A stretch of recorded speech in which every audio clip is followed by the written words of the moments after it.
Greetings, fellow bikers. Can anybody help explain what is wrong with my bicycle?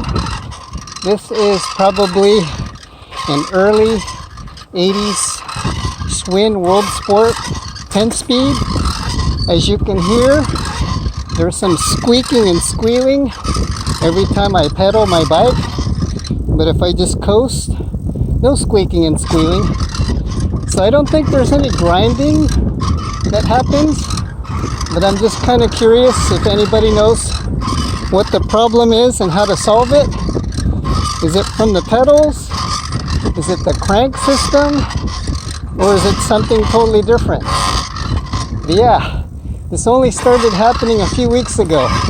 Other than that, I've had no problems with it for like almost 10 years plus.